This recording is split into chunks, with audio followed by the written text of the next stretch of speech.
Hello, everyone, and welcome to Innovation Coffee. I believe we're live. We should be live. Joined here today, of We course, are by live. Carl. We're in the little red box. Carl, cheers. Hey, cheers. Oh Yeah, wait, cheers. I get confused. Yeah, so Normally you're below me. yeah, well, we usually have a third person, and that's something we should actually note. Alessandro is not here with us today. He is on a well-deserved holiday, so congratulations to Alessandro for having some well-deserved time off. I'm hoping he'll be back with us next week, of course. And today, Carl, we have some good stuff to talk about today, right? Something exciting. Yeah, I'm super excited for this one. This will be good.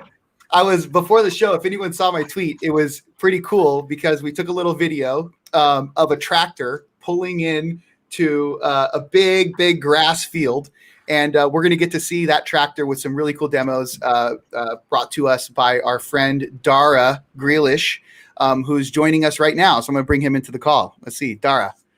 Hey. Hi, Dara. How's it going? Hey, Robert. Hey, Carl. Really cool. Hey. Thanks for that introduction. It sounded amazing. Yeah, I wanted to let you kind of introduce yourself. So, I mean, like usually how we do this, do you have your coffee or tea? Well, I have a tea. It's okay. I probably need another one because it's almost empty. It's okay. You're out of tea. We still have innovation. So, yeah.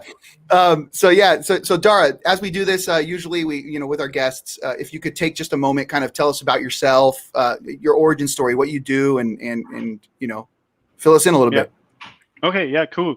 So hi, I'm Dara Grealish, as Brian said, as Robert mentioned, and I've been well, now I'm calling from Ireland, honestly, from my hometown, from a green field, as you can see, it's a tractor out there. And yes, so I grew up on the west coast of Ireland, studied embedded systems and electronics, and then that shifted quickly to computer science because hardware wasn't really a big thing in Ireland at the time, and there was a big hype in the digital world, computer science, and I wanted to get into that fast-moving industry and everything. So that saw me working for data science, data semantics, a lab out of here called DERI, Digital Enterprise Research, which now is called Insight Lab. And then that found myself in a project with sensors and internet technologies in Switzerland. So around 2007, 2008, I moved over to Switzerland, and I could, go back into that was like pre-IoT, before you had this stuff. So I remember spending time with Java sunspots and these really old Java sunspots. I even have an old 8051 here somewhere. Dara, did you get to the robotic arm yet, or did you pass that up? No, yeah. Then this is what I did my thesis on. Oh Jesus! This is I actually have a bigger one. Oh, I should have shown it in the shed. So used to end up 3 because a company that used to make these front loaders for tractors. Unfortunately, he ended up with these big Puma Unimations, and they're originally called the Stanford Arm. So they're actually an original 6-axis design. So this used to articulate it differently, one of the joints, but the concept of 5 joints like us, our waist, elbows, shoulders, and wrist. This represents a human arm, and that was the idea. And this is actually white because it was a Class 10 robot, and was manufactured back in 1984. So it's actually as old as myself. And I ended up buying it in the US on eBay so I could actually not get myself killed with a huge robotic arm. But I have it here today, and I'm hoping to try and do more projects with it because all the stuff for that project is living there somewhere. And this is just to show you some hardware. I love how you're just kind of all over the place. I know. Yes, I mean, but no, this is Keel Microvision. I mean, do you remember this? You remember Keel? Yeah, I do remember, but I mean, I've never owned one or had. Yeah, that's before I actually started working on things. IoT wise. So yeah, that's how let's say far behind or classic we were in the west coast of Ireland. We studied with 8051s or derivatives of 8051s, learning assembly. And now there's Raspberry Pis, and it's everywhere. It's very accessible. So I'm hoping to show you today how I kind of going back to my kind of love passion with hardware hacking. I'm going to show you how we're extracting data from a Fendt tractor. It's a Vario 312, so TMS, and it's about, I think it's a 2012 model, but a lot of the electronics are actually based in 2000. So even before I started studying all this stuff. And why haven't we been tapping it already? You know, why are these manufacturers still, you know, living in the somewhat Stone Age tech, where just pop a Raspberry Pi with a 4G modem, or now with the hype of 5G, you know, have this embedded on a board with the NVIDIA Jetson. So, you know, it's so much possibilities now with the existing systems we have and how we can retrofit them. Yeah, this is So, going to yeah. be one of the. I think this is one of the exciting parts about this talk, right? Because what you just mentioned, summarizing here, is that Dara discovered that there's very old tech, but that can be adopted with very new tech, and that it's existed for a long time. And so Dara kind of took this and ran with it. So that's really cool. Real quick though, before we dive into this, because I know everyone's going to be excited to see this tractor demo and all this cool stuff that you have going on. I do want to kind of like follow along. So Dara, we got to know you a little bit. You studied computer science, and then now you founded a company called 56K Cloud. Yes, yeah. I co-founded the company with my co-founder Brian Christner, and hopefully we can get him on this show at some point. And it's called 56K Cloud. So, I mean, actually, I can quickly give you an introduction there. I have it on my screen. So Is this basically, this is it right here, right? Yes. Yeah. All right. Cool. So let me. Oh yeah, I'm looking at the other screen. Yeah. So like I mentioned, this journey I went through where I studied hardware, embedded systems, then ended up with computer science, and then that journey now, you know, is back on with IoT, connected systems, and embedded systems. What we've been doing for the last few years is actually helping customers, and you know, not just in edge and IoT, but actually their journey to basically the developer experience that has been, you know, very much the whole reason why people are in the cloud now. Is it's not driven by the fact that someone who is head of the company, who is, you know, business focused, says we need to go to cloud. Or let's solve this problem. That's why we use this analogy of the train. So basically, to give you a short summary on that, is in Europe, I mean, we take a lot of trains, and normally first class is always up in the front, and they're modern trains. They don't just have a locomotive up the front. And then in the middle, there's a restaurant, and then you've got like second class. And so if you think about it, that's like represents the stack or the kind of corporate structure in companies. They what ends up happening is the engineers are pushing the train in a direction that the management and the let's say in Swiss German, say Geschäftsleitung, the Gipfeltreffen, they need to you know, enable the engineers. And the only time they mingle, if you think about it, is in these social situations. Like, hey, here we have innovation coffee, so people can meet at the coffee corner, or they meet at conferences and during coffee breaks. So I'm a really strong believer of you know, developer enablement, developer experience, and how that is changing is basically like a line through all of these verticals. Agri-Tech, as we're going to talk about today, so, you know, sensors connected to the web.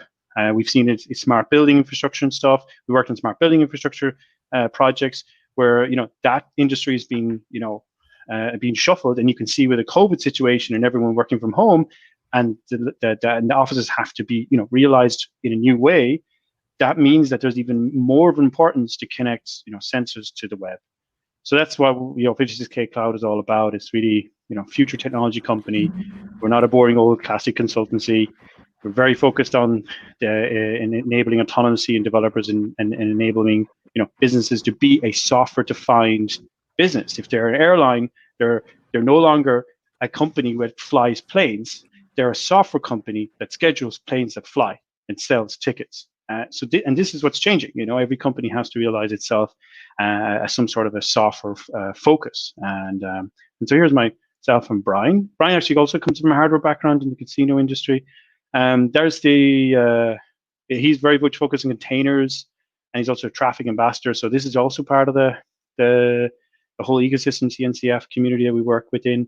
And here's me as I give the introduction. So that's actually the digital systems lab, or the kind of sensor lab, Derry, that was years ago, that I kind of managed to realize this world of hardware connected to the web. We're not alone. We have also a few other people based in Switzerland. Marcel's actually over in the US, and Dan works out of Bucharest, but he's been over to Switzerland a few times. That's how we met. And Joachim is a new addition this year, Also a really strong Docker community leader. He was this before he joined, and we're really like, how do you say, the kind of developer nomads of people. That's how customers find us. We're not. We're found through the engineers, to like I said there, to the second class in the train and socializing. But just to get to I noticed you had a mention there of the ARM Innovator Program. So Dara is an yeah, ARM innovator. yeah. I was wondering when Yeah. we were going to let this drop, because it's a work in progress. And really happy to be on this program. Still learning about what opportunities there are. I mean, I'm kind of resurrecting old projects I've done before, not just hacking on the tractor thing. I've had an OBDC2 cable or debugger before, so this I used as I think I've had it since 12 years, way back in college. But now, because the internet is just bigger and there's more information out there, it's so much more easier to hack things. I mean, 12, 15 years ago, it wasn't normal that you had like Docker, or you had the likes of Mirantis, and now Amazon being a super open source focused company. There was no really enablement back then, and now there is. And It's yeah. crazy. Like, I feel like there's these cycles where every 8 to 10 years, I mean, it could be sooner in a lot of cases, 5 years, but like there's these cycles where all of a sudden, like, kind of there's not really much happening, and then boom, everything happens like really quickly. Like all this stuff just starts happening all of a sudden over the period of a couple of years. And yeah, I feel like these last couple of years have been pretty crazy, especially with regards to things going on around ARM, cloud space, server, stuff like that. So it's pretty amazing. So let me just give you a brief of what projects we've worked on, and wrap up the company introduction. So we've done work with a company called Medispend, a life science. They're a public reference customer that we work with in Amazon. Again, they're shaking up the kind of regulatory industry, and they have basically this glorified Expensify for pharmaceutical life science companies. This one is more AI. Jurukar, you like this.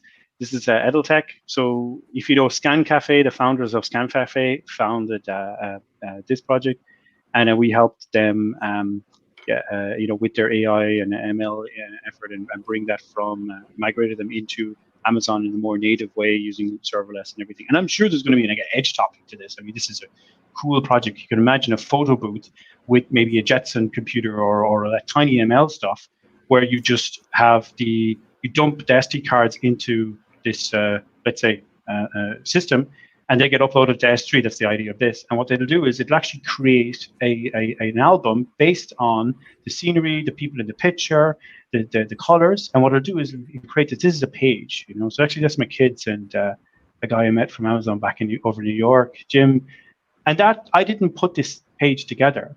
It did that. And so can you imagine if you had a kiosk where not just this happening in the cloud and waiting for all these photos to upload, they would happen somewhat on the printer, and the edge, and it'd be that this is like, cool use case. So I'm really looking forward to see where this goes. This is something similar to what Google Photos does with, I have like 40,000 photos over the course of the last, 5-6 years or something, right? Like, it's just ridiculous.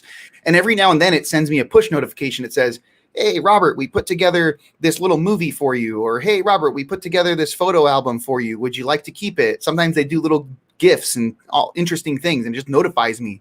So I actually really like this kind of stuff. All of a sudden something pops up and I'm just like, that was interesting. I'm going to share it with my friend groups, right? That were also picked out by the AI algorithm. Yeah. So it's very interesting to see how, but it's really impacting our lives, this thing. And I think we're starting to come to accept the fact that AI is there to, improve our quality of lives, improve it. And if it's done in the right way and with the correct intent, what you end up is with something that, gives you value, brings you value and a better feeling. Oh, sorry. I was just going to say, like, what's funny is I'd much rather hand that kind of stuff over to AI, because as soon as it offers you the option to kind of like swap out photos, I'm kind of like, oh, shoot, now I have to pick out from these 40,000 photos, replace one. It's like, nah, just let the AI do it, So, yeah, exactly. But, moving back onto the Agri-Tech. So this is Hexagon Geosystems. We worked with them in Zurich to help them automate it. It's another public reference customer from Amazon. And this is the data they're creating and the data they're uploading. It's more accurate than just Google Maps. It looks like a glorified, Google Earth, but actually these sensors have been around for a long time. They can understand, how green the green is, what kind of forage is on their thing. So very horticulture kind of stuff. So the data that these platforms create, and we were essentially helping them accelerate their developer experience. What's going to be really interesting is to see how we can translation into the ARM workload, where a lot of the workload that they're doing in the cloud can be native development from the embedded devices, because they have two massive separate teams. One bringing all those kind of desktop applications and workstation applications into the cloud, then realizing the opportunity of edge compute there, and then also building these sensors like this. This is a $30,000-$40,000 Leica sensor. It has some compute locally, but in the end, in about 20-30 minutes, you fill up 300 gigs. That 300 gigs, if you could stream that to the cloud and already get those results back progressively, both locally on the device as well as on the cloud, you end up bringing more value to the hardware. So like a Tesla car, you buy it, and essentially the value keeps going up to you because they deliver software, over-the-air software updates, not just updates, but feature updates. And I think this is where another cool use case, and that's something like in Agri-Tech that's kind of missing, is this understanding that you can still bring in more value-added features, and also bring those features in a seasonal way as well as you go through the winter and summer months. The role of the application changes, but if you just buy something on a CD and put it on your system, it doesn't change. It's done. Once they finish the development of that software, it stops.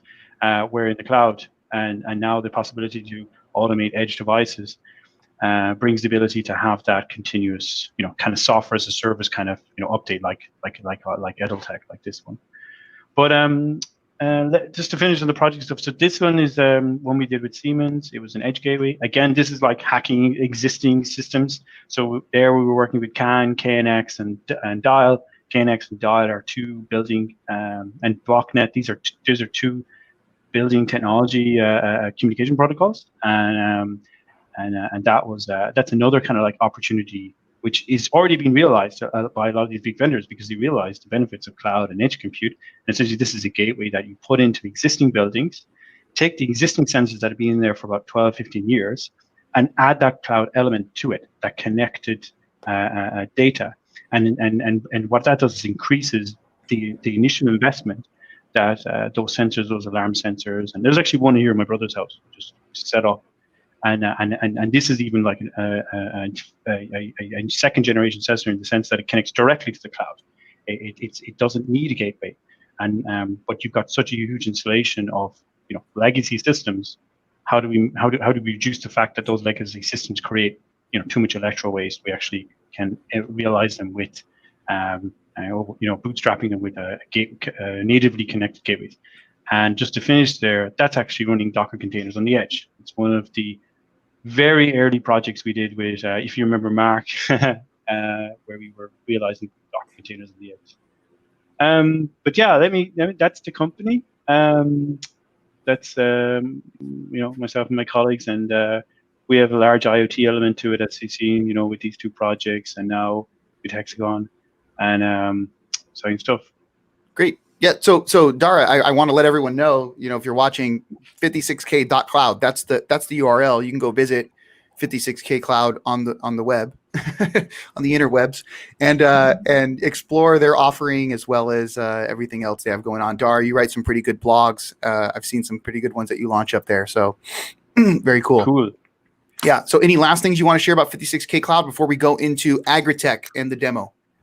Yeah, no, that's it. I mean, feel free. We're also going to be on the 8th of September, I believe, at a CNCF webinar with some of your colleagues, talking about CNCF, the tools there, and don't forget to follow us on Twitter.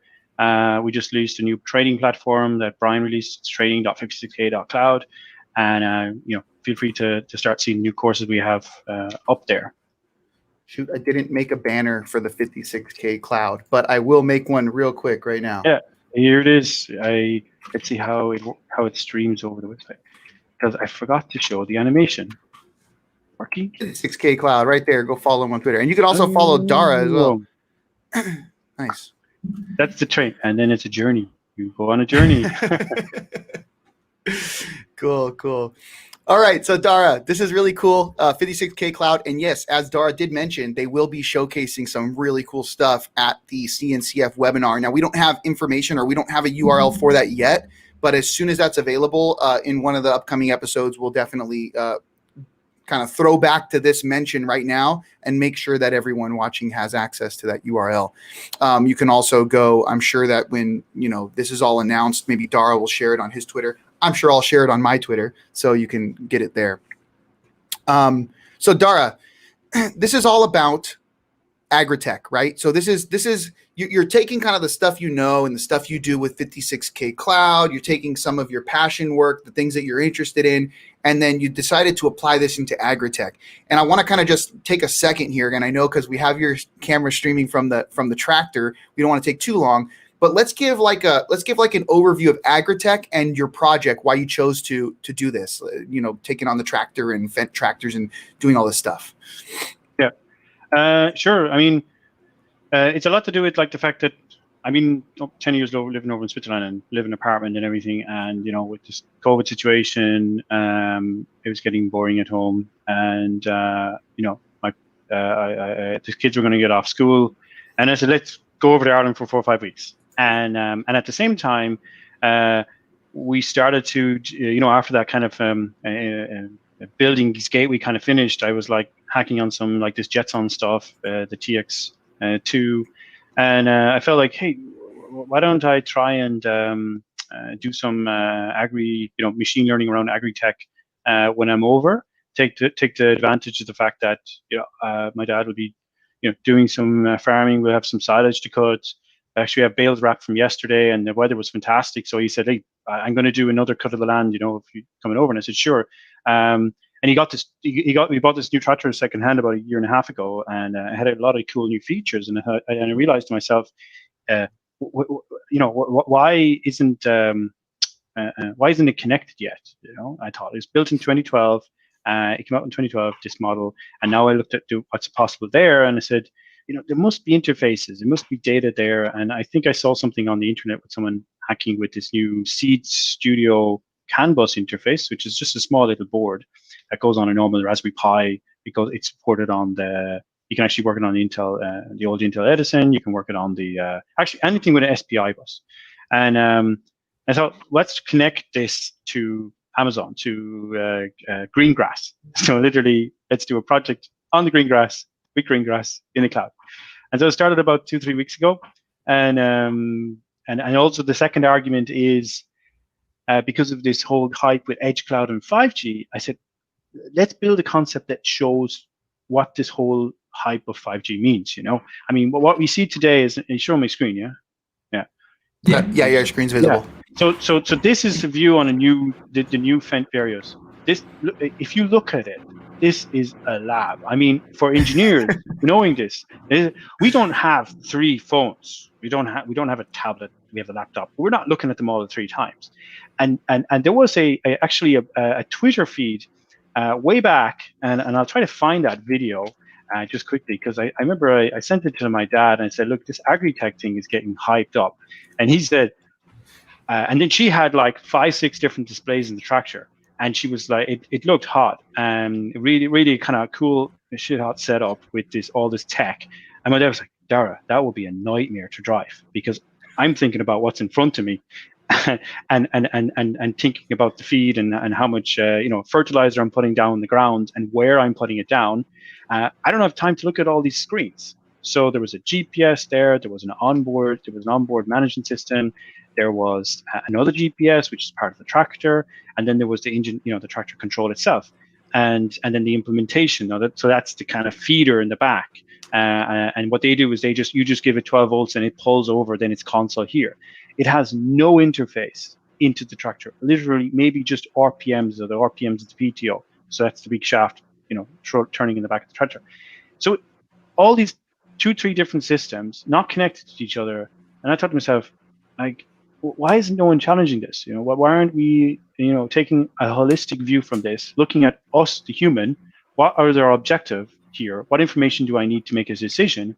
And what information what decisions can be made rationally from the computer, and from the data from the cloud. So, the terrain of the land, the fact that my land doesn't change, it's always the same, the walls are always going to be there, they're never moving, and I have GPS, and I have localized, sensors, LiDARs and everything.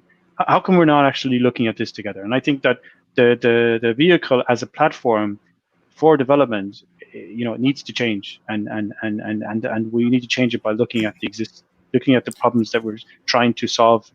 Well, we're not actually solving them; we're just re-implementing the new approach. If you think about it, so that's kind of what hyped it up. And Dara, real quick, I think one of the things that I just noticed, it pops out to me immediately, is I think there's like three monitors there, 3 screens, and there's still an old school rear view mirror. So you're like, they didn't want to put a camera on the back and give you a screen for that. Yeah, that's true. Exactly. I mean, even cars have that. Yeah, there is actually a screen, but the problem is it'll be slow, They probably the CAN bus is running at 250 kilobits and can go up to a megabit. And here's the problem. I found the video from that. But the challenge you have is that they add a camera on the existing interfaces, and I'm going to show you a drawing where you'll see it was drawn in 2000, and that's the CAN buses. Back then, the CAN bus is not so big. It was not so popular or understood the capabilities of what would be. So if you add a camera to it and it was slow, the reaction was too slow for the driver. So the mirror still stays there, and that's one thing, the understanding has to change. If you want to have room to do something new, you actually have to stop doing the old things. Yeah, and another thing, it's like, I mean, even if you look at like new Teslas, like you have this one master screen, right? Like it feel like all those 3 monitors could be consolidated onto a single 4. There's 4 there. Yeah, she's got more screens than I do right here. That's crazy. Yeah, exactly. Okay. So is she gonna talk to us? This is the video you're saying that she couldn't even get it going. I think we do a follow-up, and we should, have an interview, because this is the challenge. This is what I wanted. This is what kind of sprung me to say, well, why isn't she talking to CAN bus? Why isn't any of the manufacturers of any of these consoles looking at the opportunity of taking this data from the CAN bus? The only thing here that's integrated in this John Deere is that screen down here, and that you can see it's blank actually. That's the console that just comes with the tractor. There's a radio, but what you have here is. I think this is the crop control. This is the 2 GPSs. So one is probably I think this is the feeder on the right. Then the pressures for the feeder. So the actual pressure pipes are brought right up into the tractor here. So you can't close the door behind you, the window. So no, there's not even active sensors on these pressure valves. And what she's doing now, she's clicking a few, and now she has to take the information from one console, and then she has to change the RPM here. So now she's going back, and you can see the tractor starting to move. All of those decisions could be facilitated in the cloud and to a certain extent locally, At some point, this feels like, some people were sitting at a table, like brainstorming session, whiteboarding, and they're just like, people want more screens. Like, we just need to add more screens. The more screens, the more technology, the more cool it's going to look. And I don't think they ever thought about, anything else. And they were just like, how do we get more screens in here? But on that note, Dara, I'm trying to kind of also gauge this. You're saying these are also not connected, not communicating with each other, functioning independently. Also, some of them aren't even streaming up to the cloud or offloading or analyzing this data, right? So like, this is just data that's it's just showing you data, but they're not doing anything with it. Mm-hmm. Is that? I believe. Well, I think one of these are definitely doing data. I mean, this looks like a Microsoft Surface here, and it would do some, but because what she explains in the video is that her dad was in the office and he plans the route. He planned the kind of feed they wanted to sow on the field, and so there's actually some data. But the thing is, she says, I've downloaded here now the kind of like plan of the land, and we know where we want to put it. But again, just to then facilitate that by not just driving the vehicle and monitoring the instruments, but actually make those decisions. So and then this is this interface here. And I believe the one here on the left is just basically a GPS. It's probably auto steer because there is an open source project called Open GPS where people have been hacking the. What they're doing is they're just kind of retrofitting. They're not even going down into the CAN bus. What they're doing is they're basically building this board that has auto steer with hydraulic interface and then a motor on the steering wheel that moves left and right. And then what they're doing is they're basically just retrofitting it. And I mean, I can explain this here in this diagram that we have those interfaces already. Since years they're building tractors which are what's called hydrostatic. Hydrostatic means they don't actually physically change gears.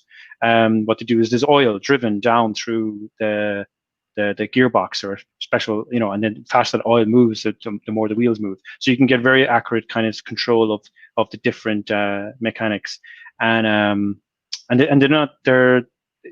no one's kind of taking advantage of that. And I think I said it before, but it's important to mention it again that when is it that these manufacturers will find that instead of building like all these screens in there, why not work together with one screen, one common interface, and that's a framework that you can third parties can build on.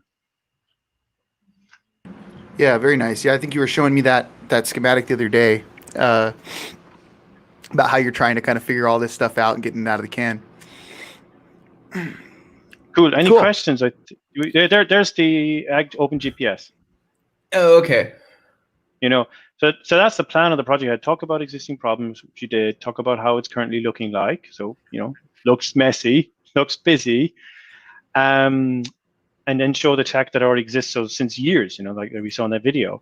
But what can we do with this EMU CAN bus and the implement bus? And then what I love to do is try at the end of this project show what the value of IIoT, industrial IoT, 5G connected vehicles can bring. And because 5G means that you can have not just super fast internet. You can say, I need internet now. I need it slow. I don't need it fast. I need it guaranteed latency, maybe 2-3 milliseconds. And then I also need edge compute. And then when I'm finished, going up and down the field here, what I do is that billing plan turns off. The provider, the application that I ran, maybe like this one that would half run in the cloud, would essentially just give back those resources to the network.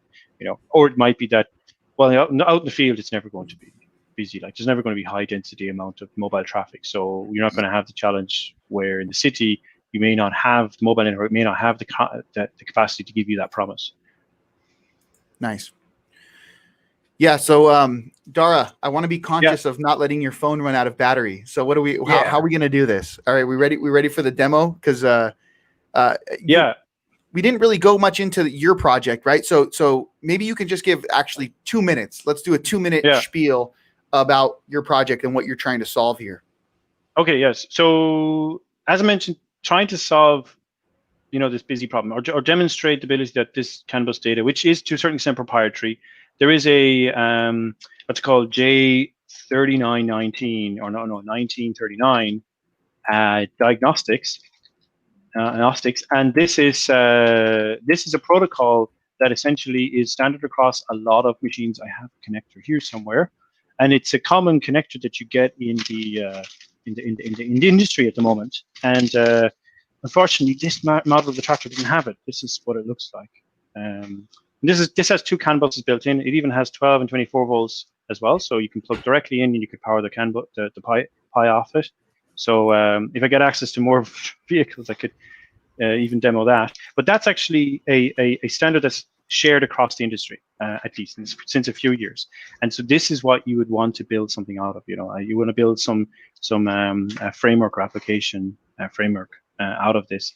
And a lot of people like this guy over in Germany. He's managed to hack the CAN bus. He's actually taken some of his work and used it with this project. And this is also an Fendt tractor, by the way. But to give you what I'm doing is what I got is this CAN bus, which is like $30, $36 from where's it from? Seed Studio. And what you have is power that you can power the Pi or whatever's down there by 12 volts up to 17 or I think 24 volts. It'll give 5 volts and 12 volts, which is good. And then you've got 2 CAN buses, and they're also isolated, which is good.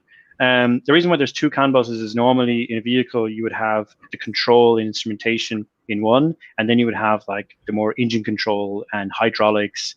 And if we'll see later in the Fendt, it actually has 4 CAN buses. 2 are interfaced. And the reason it's 4 is that you're going to have, if I show you in this drawing, what you're going to have is, and this is showing 2, is you'll have some sort of instrumentation, some sort of panel up there. You'll have a joystick, as you saw there. You'll also have on the left or right-hand side more of the driver function, so the TMS, which is the cruise control for the speed of the PTO, so the equipment at the back, and then you're going to have maybe some field display. So that's actually the first realization of GPS when Fieldstar, when they were building it. And then you're going to have, they call that comfort bus, actually, K-bus. And then the G-bus is like the transmission, engine control, the EDC, the MU. I'll show you an error later on this. And what you have there is, this is controlling the hydraulics and the various parts of the system. The full page looks like that. Oh, come on there. And it's dated back in 2000. So for 20 years, we haven't really been changing much of the industry, just building on top of this stuff until today. Well, yes, until today. And here's like some hacking that I found, so you can see they've taken. So basically, what you do is, and I'm gonna you'll see. I'll show you now because I can show it on the screen here rather than with the phone. But basically, what you have here is on the right-hand side, you have the CAN bus data coming in, and you have this, these identifiers that come in, and then what you have is the payload packets, and there can be a 29-bit and a 7-bit size. So this is, of course, the shorter ones, and then the 29-bit. The payload inside those packets, majority of it can be proprietary. We don't know what it is. So you've got to do this kind of hacking where, for example, this guy pulled out his joystick, started it up separately, and then started pressing buttons and basically just writing down the bytes that were coming down the bus. Pretty nice, yeah. Yeah. That's like the equivalent of printf debugging. Yeah, exactly. And so then you end up creating a table like this where you can see acceleration 324, min max RPMs, cruise control, so that would be the TMS, direction change, so that's actually on the steering wheel, left, forward and back, the brake and accelerator. Yeah. So anyways, let me go out, show you I'm going to show you where I plugged in the stuff. So actually I pulled this out of the operator's manual, or the workshop manual from the tractor to understand more. So Dara, while we do this, I'm going to turn off your audio. Were you going to flip the camera around over to the outside, to the grass, so we can, see you do your catwalk out to the tractor? Yeah. You get killed in the bushes now in a minute. Yeah. So there's now what I'm going to do is I'm going to mute your computer, and I'm going to turn on the audio for inside the cabin here. I'm going to turn this off. All right. Still working. So we have that view. All right. Yeah. Okay. Perfect. And I also, what I might do is I might let a video play here. Let me get VLC, because I actually recorded the data coming. Oh, cool. Okay, yeah, so we can so, bring that in when we have to. Sorry for moving around so much. So before I jump outside to the tractor, it would be so sad if the moment you got to the tractor, the phone died. Phone dies. I have a charger open file. So what I'm trying to do is, because I want to put this stuff online, document it really well, and that is, the obvious reason is that I want to. So that's 13 minutes. Okay, good. It's okay. Is the tractor actually running too right now? It might have turned off, because if you come off the seat, it turns off. Oh wow, okay. Yeah, safety measure. And it was really annoying, because I was like, "Hey, the tractor won't start." And he says, "What do you mean?" I says, "Well, I'm here. I have the thing, and I'm looking at my laptop. And where are you?" Well, I'm standing in the cab. Are you sitting on the seat? And I said, "No. Why do you want to sit in the seat?" "Well, the thing won't start unless you're sitting on the seat." And I had my bag in the seat, and it wasn't heavy enough. So let me share now the VLC, and you can there. Okay, I just press play. Okay, going out to the tractor now. Alrighty. So I'm going to turn on your other headset now. All right, and we will mute this one. And oh, the tractor one's not muted. Yeah, I think it's not running. So, But he has his headset in, so he should be able to hear us. Reconnect. Maybe he needs to reconnect his Bluetooth. Either way, we're about to see Dara walk from these bushes here, I think on the left side, out to the track. Oh, there he is. This is pretty cool. That's great. I was telling him the other day when he's just running over there. The other day when he was showing me this, how much I want to just go play soccer in that field. Yeah. Yeah. Dara, we can't hear you on this one. So maybe you got to reconnect your Bluetooth.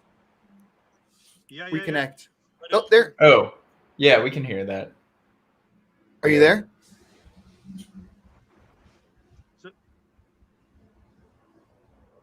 Did you? Uh-oh. Oh, no. Moment of truth. All right. Do you hear me now? Yeah, it's very low though. So is there a way to maybe up that volume? I don't think I can. Okay. How's it now? Oh, a little better. That's a little better. All right. Which one is he using? I'm not sure. I have the one. I have the computer one muted. So I think it's using the one. Computer one. Let me might see. be able to, it might be able to pick up that Bluetooth. Let's see. Talk, Dara. Yeah, it's probably doing that. It's probably doing that. Okay, that I mean, this seems fine. That works. But which one you hear? I don't know. You can't tell. Oh, you don't Yeah, know? I can't. Oh man. Just going He's got like 4 screens and 7 microphones everywhere. We're like over this. there. That's good, actually. That works sounds pretty really good. Yeah. Yeah, but I was like, I'm wearing a headset in the tractor. What the hell? So let me show you what I have here. So okay, yeah, okay. So this is Fenvario 3312 TMS. It's about I think 7 years old, and okay. So let me see what I'm going to do. Okay, I have to get the camera correct here so you can see everything. So basically, what I have is I have a Raspberry Pi here. It's running at the moment, and there's a CAN bus. Here's the hat. So here you see the CAN bus interfaces. Okay. Yeah. So in that what it is, I ran that kind of recording from the data dump because I wanted to show that that one of the CAN buses won't work because something to do with SPI bus and everything. But the objective here is that you have the CAN bus connected, you power it from the tractor, and then up here you plug into the ports. So there's let me move the port camera to the front facing. All right, you still see the camera? Yep. Yes. Okay, so this is what's already in the tractor. That's what's called an implement bus. It's actually this one we're not using at the moment, but it's actually the same as what's up here. So this is normally, you would get a feeder or you would get some, irrigation system, whatever, and you would actually plug it in here. Then you'd power your consoles with 12 volts. This is 12 volts, 12 amps because it's for a tow or whatever. So there is certain things that you can get speed data. It's kind of very primitive data. It's not CAN bus, but that's called implement, and this is also part of it. The only we have is here is the 4 CAN buses. So this is the K bus, the comfort bus I showed you, and then down there is a G bus. Then you also then have on the 2 that are not actually soldered in, you have a V bus, so you can see V bus, and then you have the ISO bus. The ISO bus is actually one of the also important ones. So what they did is they splitted out the transmission out of it in the newer models, or basically, the panel here. So if you got the 400 series or 900 series of top models, you'd have the 4 CAN buses accessible there. You were saying. Yeah. Sorry, real quick. Yeah. So what you're saying is that in the newer versions of the tractor, they actually have all 4 of those soldered in. It'd be the same year. It would be just a larger tractor. Okay. Oh. Yeah. The this one is 135 horsepower, and the other ones are up to 300 horsepower, 280. But essentially, you see the thing. What you see is the CAN bus, the K bus, And when I press the panels here, you get different data coming out of it. And then what I do is I have them, it looks. I tried to order this connector; it's very hard to find. But you have his CAN bus. The left one is low, and the red one is high.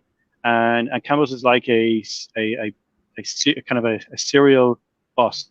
So it's essentially you have a master and then you have slaves. So you have to be careful when you bring up the and you bring up the CAN bus interface. You do a listen only. Otherwise, what ends up happening is you get this error. So here's panel. And this thing doesn't forget anything. So now it's starting up. So this is the actual panel being booted up, connects to CAN bus, and it escaped the error. I'll show you the errors. So here's some errors I created. So okay, that's wrong there. So let's go back. So this is there's TMS is the next page.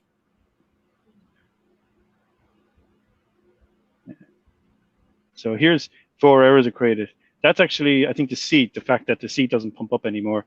This is the 0-1A. So anything with 0E, 1E, anything with 1 is usually engine. That's the chair. That's an engine thing. That's another problem in the cabin. But this one is I'm trying to clear it. But this one is where the errors come. So that's actually created the fact that it connected to CAN bus. What I did is I brought the CAN bus was master, and then I got a ton of data, and it's great. It was like within 40 seconds, it had like 3 meg log files. So I think it dumped a ton of stuff there. But the problem that creates is essentially you turn on the tracker. No, it's not doing it today. Maybe it's because I'm connected. I have the thing is up. Probably that's why it doesn't come up. It displayed when we were doing the dry run. Yeah, but now I have the thing connected. The Raspberry Pi is connected. Yeah. So, so that error, the error that you're talking about, this is because you're connected. It's detecting that something's connected. Yeah. Yeah. Okay. So started now. So yeah. So I can't see now here the screen. I don't know if the video is still running. It is. Are you able to share it? Yeah. Yeah. So I don't see it on the screen here. No. I'll turn off the should I turn on the actual screen here? Like, is this where the data is coming? So okay, so gotcha. I just wanted to explain this. So essentially, what's happening here is that's when was this? Yeah, that's the G bus. So that's the G bus. And you see it comes along. When I just turn on the tractor, you get a lot of data coming down. When you turn on when you jump on the K bus, what you get is you guys just actions on the display and the interface, the controls. This is here where when you actually do a dump on you see the D message has outputs of the SPI is crashing, and I need to feed back to Seed Studio with this. But essentially, what happens is there's just so much data coming in on the bus that the chip, the MCP chip, just crashes, or the drivers for it crashes, and that's actually a known issue. Yeah, so it's been pretty hard to get reliable data from RPMs and everything coming out, but and so I'm actually reconnecting it now at the moment. That's why I put up the D message, because I want to see when the CAN bus interface comes up, when you electrically connect it, do I get that the crash on the driver, But okay, Dara, so the goal of this is you want to not only just collect the data from the CAN bus, display it somewhere and or stream it up to a cloud, right? That's like one of the things. But I remember you talking about also possibly adding features like auto drive through the hydraulics with this project as well, right? So the newer tractors have this, the older tractors don't. How can you implement that onto an older tractor using these buses? Yeah. So the way you do it is you'd have to you can actually manipulate the hydraulics. You can buy an electrical hydraulic box, which actually has a CAN bus and would have the data included in it. And in there, you would be able to then actually build your own interface. So you would listen to the K bus, which would be the interfaces of all the controls I'm doing here, and what you would be able to do then is manipulate the let's say like the front loader. So this front loader here, it's just a joystick. It's it's not actually, it's just a hydraulic box, with the joysticks. But what you can do is, and it brings up the cables to influence the valves in the hydraulic box. But what you can do is you buy an electronic hydraulic box with the CAN bus, and essentially that way you can actually implement a third-party front loader into the fence, because a lot of these manufacturers, what they love to do is I'll go back here so you can sure. What they love to do is they love to sell everything as a set and not be fully compatible. For example, the loader up here in the front there, it's actually an Irish model. I don't know if you see it coming up. That's McHale's.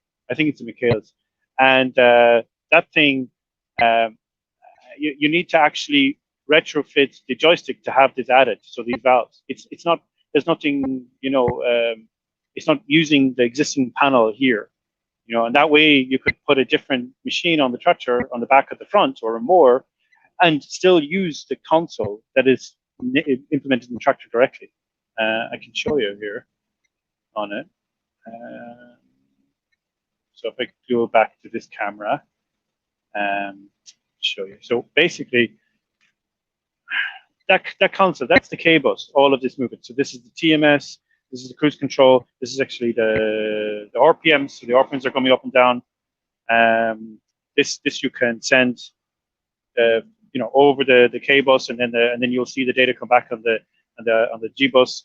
And that's one of the things I want to do, is try to control the RPM and basically influence the cruise control, so that if you're going over some land, so for example, this looks pretty flat, but it's actually quite a hill. If I go over down to the end of it, it'll be it won't be so flat. And if you have, like, I don't know, 2,000-3,000 gallons of slurry behind you, and you need to be pumping that out, and it's pumping out about 12-15 meters behind you, if the tractor can't maintain the RPMs on the engine, what ends up is the pump slows down. You put too much fertilizer in a certain spot in the ground, and if you knew this hill was coming there, what you could do is go up with the RPM. The tractor would keep the speed. It knows how to keep 2-3 kilometers, so you can actually set that, and what it'll do is it'll maintain that, but it doesn't know a hill is coming up. So if you can get the GIS data down from the cloud, and in the cloud it's actually taking the sensor data, it sees that it's coming back within about 12-15 milliseconds. You can then influence the acceleration of the tractor. Did I go offline? No, you're still there. We're just listening. No, this sounds great. Okay, yeah. You're basically talking about automating a lot of the things you have to think about while driving the tractor and using it as a work vehicle, given like all the information that we have these days. Because at this point, it's like, I've driven a tractor. It's like from the 60s. They haven't changed much, but like, if you have access to the internet, you can combine the information with GPS, then you can automate a lot of the things. And that way the driver can focus on driving, or I don't know, with one of their extra screens tweeting about driving. Exactly. Yeah. I mean, like this thing. But that's it, because, I'm talking to you here and I have the display in front of me, but I have to focus on the driving and the mirrors, and I have to bring this panel up. And if I have to be thinking about how much, feed is going down on a certain part of the grounds, that's risky, for the driver and everything and the operator. So now I'm just going over to the farmyard. So bring it back. But did we get any questions in the chat? I'm wondering. Did we manage so there's a couple questions here. Let me see. Let's see. I know there was some. Yeah. Let's see. The software stack. That was the one I remembered. So right now you're running on a Raspberry Pi. What operating system are you running, and then what are the plans for the future? Yeah. So right now I'm running on the Raspberry Pi 4. Took it as a challenge to see if I get Raspberry Pi 4 running on it. It's a 64-bit operating system, so I think I'm running the Raspbian. The newest one that's just barely out of beta. Exactly. Yes. So that's the one I'm running, and I want to go, like I said, like you mentioned there earlier on, is get the Jetson TX2 or one of the NVIDIA Jetson boards running on it, because I want to do is place it here in front of the tractor, have the local ML actually give some sort of localized decisions, and then that complemented by the decisions up in the cloud, So do you need so for automotive you typically need like a real-time operating system to handle a lot of these things, but since you're still driving it, you don't need that instantaneous like decision process, right? You're just trying to automate like the feeder systems and the RPMs and basically not control the vehicle yet, but kind of augment your own capabilities. So what's your plans for Jetson in terms of local capabilities? Yeah. So what would be really cool is exactly, take that real-time system, see what kind of industrial systems are used out there that are somewhat standard, because this is another thing with Canvas. They want to keep the data proprietary. They want to not allow vendors to work together, because then they can sell, like the front loader only comes with Fend. You have to buy that one. You have to physically retrofit something in if you want to get it. So what I want to do is see how we can actually create a framework, behind it, and then take in technologies like from the CNCF that are being vetted out in that community really well. So like Parsec, for example, with building the confidence of security on embedded systems, so that you're not just limited to a Jetson. You could take the 96 board's new Qualcomm in there, so that and the idea is to communicate this in a way that gives confidence in that industry that has been predominantly, kind of proprietary. They haven't been anti-open source, I wouldn't say, because they don't understand it yet, and allow this to be a kind of reference implementation. So I'd love to end up with that and get feedback from the manufacturers. I'd like to kind of hear you and my old boss Yang, is it Yang Zhang from 96 boards, have a discussion about the auto. You're familiar with 96 boards, of course. Did you know that they released a new automotive spec? Yes, yeah, I saw this. I haven't read into it too much though. Yeah, so I mean, like there's a lot of cool stuff going on around there. So I definitely can see maybe wanting to discuss some of that stuff. Like share the screen from the computer, and we could look at the log output there. Is it still there? No, it stopped. Yeah, I could tell you there in the datagrams what you don't understand. Like the PowerPoint presentation I showed you there with the Excel sheet where we broke down all the data from this. There's like some really cool forums out there where people are breaking all this information down, and they're figuring a lot of this stuff out. And there's even a guy who's actually built a cloud cam debugger. And what he's done with the cloud cam debugger is he's actually you get these files called BDC files, and DBC files. All right, dyslexia. What you do, yeah, I can. And what you do is there are mappings to what those data are, and you need to get this is the goal. If you get those files, or you can build up those mappings of that binary data, then you can actually put it into JSON blobs. So the idea is to put it into IoT Greengrass. Use MQTT to push to Greengrass, and also I want to also do a thing where allow the application to understand when that data arrived. What's the latency? So the idea is that the edge cloud platform or the application you build is aware of that data came in the past. It's also the fact that I could be driving here and accelerate, and depending on my acceleration speed, I know I'm going to hit this patch of land in 20 seconds. Then the application should be just realizing, it's no pointless sending this back, because by 20 seconds it won't arrive, because maybe there's 1 second delay now on the connection, So there needs to be a contextual awareness of the application, of its environment, the connectivity and this is where this 5G topic can really help, because the idea is that you get more information back from the radio on your device, on your beta device, and you can use this as a way to understand if I can operate at that resolution, per se. So Dara, there's clearly a bunch more to talk about here, and I want to be conscious of the time that we have, with the folks watching on YouTube and of course your time. So I usually what we'll do is we'll give you a little bit of a shameless plug. I don't know if you have anything that you'd want to just kind of talk about real quickly before we call it the end of the broadcast. I don't know if you want to wrap up. I mean, there was only one question there. Was there more questions, or that was pretty much it? Yeah. I mean, there was one other question here. I guess we could do this one. It's more of a personal question, it seems, but let me grab it. It is from Tyeth, and he wants to know, did I lose that? Okay, here. Random question for later. Was it difficult moving to Switzerland, and did you learn the language? Well, you start farming in Switzerland because then the fact is that I think out in the country in Switzerland, it's very similar to a bit of a country dialect Irish accent because you got that physical thing. It's like, come on, would you come over to here? So you have a very physical thing. And honestly, I think I moved over to Lausanne. So I worked for EPFL there at this distributed sensors lab. And then I moved to the Swiss German side of this. And I've started to get a bit more into the kind of farming topics in Switzerland because, back to the roots, let's say. But it's not the most easiest country to integrate into. I mean, I've been fortunate that my wife is Swiss, but I can say that you do have like close circle of friends. So if you basically, everyone goes to the military in Switzerland. So if you go into the military, you're gonna have friends. If you do the Turnverein, so this is like the clubs that they do the hiking and all this kind of stuff, you're gonna integrate. But if you meet up with all the different Irish groups that are over there and have a pint of Guinness abroad, you're just gonna meet that group. And there's a nice community out there of Irish there, but I kind of try to keep 50-50. I'll be the bar group.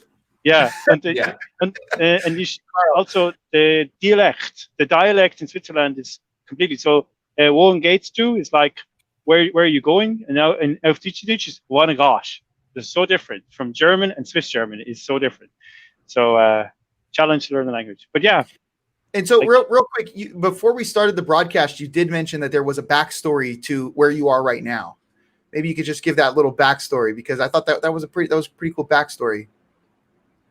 Where you're I think it's I'm in the yard, in the farm yard now. Your dreams go to die. Oh yes, so I'm from. So my dreams didn't die here yet, but yeah. So Galway, West of Ireland, Galway is kind of quite known for the fact that people when and Americans like this, so it's actually posted on an American newspaper, is that we get a lot of Americans over in the west coast of Ireland, and they do a nice tour. They go down, Dublin, Wicklow, Cork, and then they're on the way up to Galway, and they have great ambitions to tour the world and to tour the rest of Ireland. But what ends up happening is they land in Galway, they meet the likes of myself, and their ambitions die here. So we call Galway the graveyard of ambition. Ambition. Yeah. So I need to go there. Sounds like a great place. Yeah. Let me go and park this thing. All right, so Dara, we got to call it. I want to say thank you, of course, to you for joining. Thank you very much, and I hope you had a good time. We will do this again. Carl, did you have anything? Oh no, this is great. We're gonna have to do all of these where someone goes outside and hops in their tractor. Like that's gonna be a requirement at this point. Yeah. Or something. Or something. We should show the tractor as well. That's the tractor. Oh man. So yeah, that's the one. I mean, let's defend, and that's the huge silage thing. I thought let's try drive that and show that the RPMs go down and everything. That we should do the next time. But that's the vehicle, and then here's the yard there. So yeah, that's it. And also this is a conference we run in Switzerland. It's called the Santa Summit, where we talk about ARM, RISC-V, and embedded systems and containers and everything. Lots of Docker fans there. Very nice. Very nice. Yeah. I mean, gosh, Dara, I feel like we could talk for a whole nother hour because we didn't get to talk about your meetup all the meetups and the stuff that you're doing around your meetups, all the different things that you're doing around AWS and every single one of those projects that you showed in your slideshow is something that we could pretty much talk about, but for another day, all in good time. Yes, for another day. Don't worry. I'm going back to Switzerland next week, so the ambitions won't die here. Okay. Don't leave us. All right, cool. So then let's close this out. It was a pleasure once again, Dara. We hope to see you again sometime soon. Everyone watching on YouTube, thank you very much for your time, and we will be back again hopefully next week. Stay tuned. If you want to continue communicating with us, I'll drop this scrolling banner here on the bottom. I'm going to remove so you can find me on the developer ecosystem as well in there as Grealish, and also twitter.com/Grealish. and 56k.cloud. Yeah, we got that right there. So there you go. At Grealish for Twitter, deveco.discord.gg/deveco for communicating with Dara if you want to ask him more questions about all the cool stuff he showed us today. Carl's on there too. I'm on there too. There you go. We're good. Yeah, and if you have a tractor, a Fendt 900 or something, I'd be happy to test it out. Yeah, so donations, tractor donations, go to Dara. New one. Okay, super, guys. Yeah. Cool. All right, cool. Thank you, everyone. Ending the broadcast. Take care. Have a good day. Good night. Good evening. Bye. See you, Carl. See you, Robert.